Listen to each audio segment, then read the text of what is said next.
Kalau yang aktif dia memerlukan energi. Jadinya yang aktif ini nanti bisa menggerakkan yang pasif, yaitu berupa tulang. Oke. Otot apa sih? Jadi otot itu merupakan alat gerak aktif yang melekat pada rangka atas dan tersusun atas jaringan otot. Nah, kalau otot tuh sebenarnya dibagi jadi 3 ya. Ada otot lurik, ada otot polos, sama otot jantung. Kalau otot lurik itu melekatnya pada rangka. Jadi nanti kita belajar tentang sistem gerak pada rangka. Kalau otot polos itu berada di organ-organ dalam seperti organ pencernaan, lambung, usus halus, dan lain sebagainya. Kalau yang otot jantung, dia itu letaknya di jantung untuk menggerakkan jantung. Nah, yang kita bahas itu adalah otot lurik. Nah, bagaimana sih struktur dari otot lurik? Jadi otot lurik kan tadi dia menempel pada tulang. Jadi ini adalah struktur otot lurik. Nah, ini adalah tulangnya, di mana ini merupakan otot lurik. Otot lurik dia itu memiliki 2 bagian. Bagian yang pertama yang menguncup dan dia itu menempel pada tulang namanya tendon. Dia itu fungsinya untuk melekatkan otot dengan tulang sehingga nanti tulang itu akan bergerak. Oke, yang kedua itu bagian yang terbesar adalah epimysium. Jadi epimysium itu bagian dari otot yang paling besar. Nah, di dalam epimysium itu juga terdapat banyak yang namanya fasciculus. Itu terdapat di dalam epimysium. Nah, di dalam fasciculus ini juga terdapat bagian dari otot yang lebih kecil lagi, namanya sarkolema. Nah, di dalam sarkolema itu juga terdapat banyak bagian dari sarkolema, namanya myofibril. Nah, kalau misalnya myofibril kita perbesar itu seperti ini bentuknya.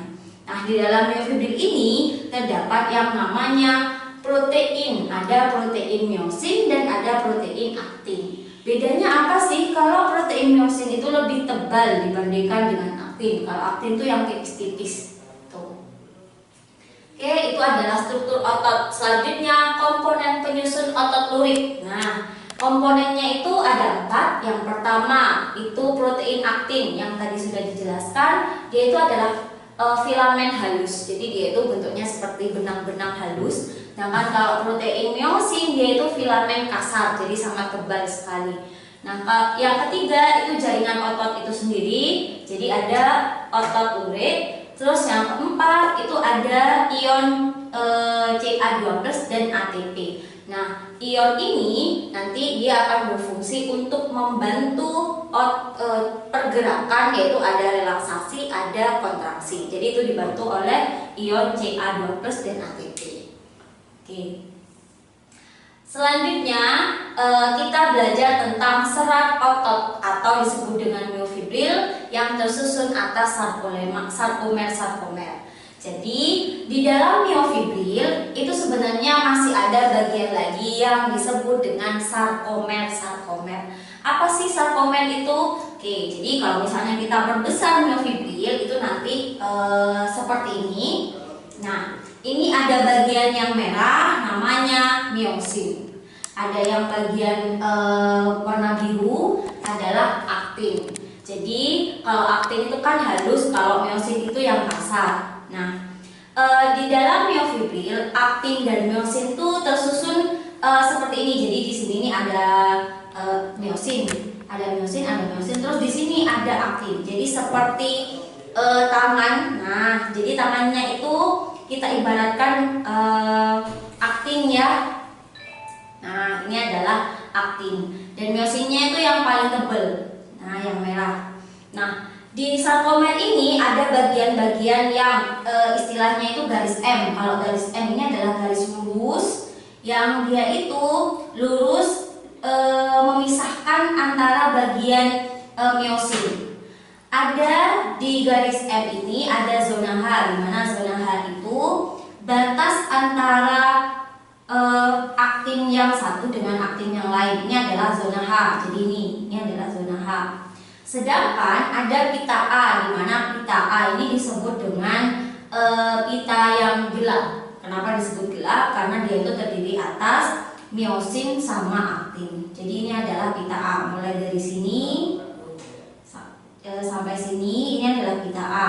Kalau pita I itu mulai dari batas miosin 1 dengan miosin yang lain. Nah, di sini ini juga disebut dengan pita terang. Kalau yang A, pita gelap. Oke. Di sini juga ada garis Z.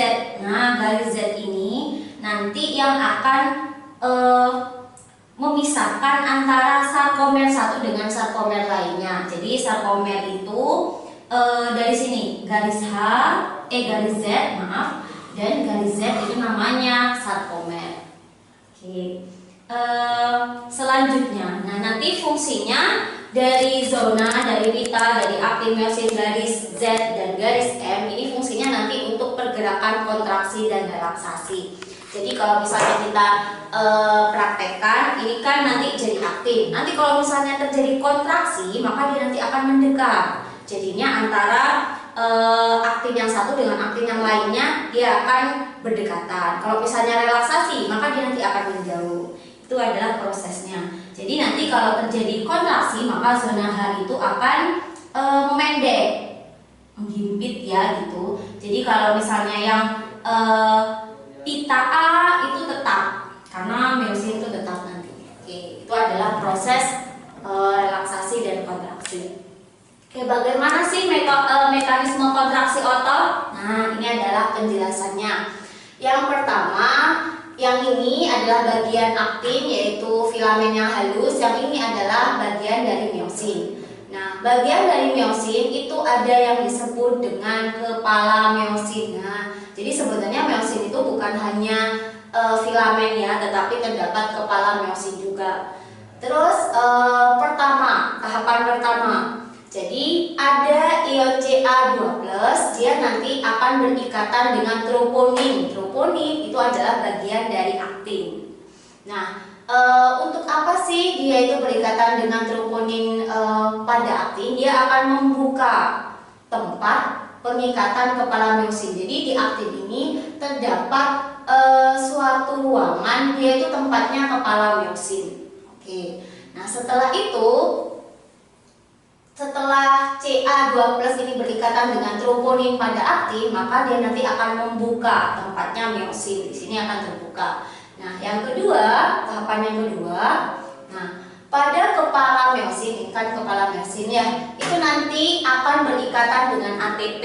ATP ini merupakan energi yang nantinya untuk pergerakan, kontraksi maupun relaksasi. Nah, baru tahapan yang ketiga, nah di sini terdapat yang namanya hidrolisis. Jadi ATP ini nanti dihidrolisis, diuraikan menjadi ADP plus P.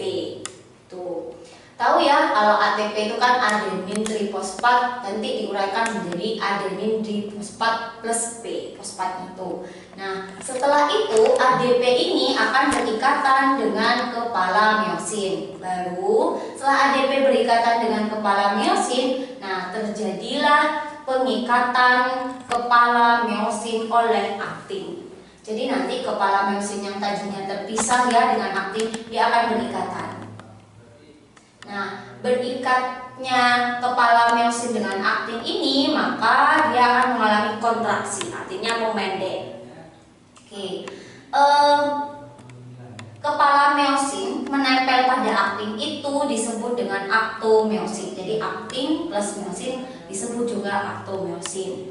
Pada tahap keempat dia terjadi kontraksi. Nah, setelah itu, nah ADP tadi yang menempel pada kepala miosin, dia nanti akan lepas, terurai, sehingga kepala miosin juga akan lepas dari aktin. Nah, sehingga aktinnya itu akan bergerak dan terjadi relaksasi, artinya memanjang kembali. Gitu. Nah, baru setelah itu diulangi lagi mulai dari awal, yaitu Ca-nya berikatan dengan troponin. Nah, sampai relaksasi kembali. Nah, itu adalah proses dari kontraksi otot. Kalian juga bisa contohkan kontraksi otot itu ya. Jadi ketika otot ini kan ada bicep, ada tricep. Jadi kalau misalnya terjadi kontraksi, nah seperti ini, maka bicepsnya dia itu berkontraksi, artinya memendek. Sedangkan ininya itu berelaksasi, jadi dia memanjang. Tuh, itu adalah penjelasan dari mekanisme kontraksi otot. Jadi yang berperan itu ada CA2+, ada ATP, sama ada troponin pada bagian aktin, dan ada miosin. Oke,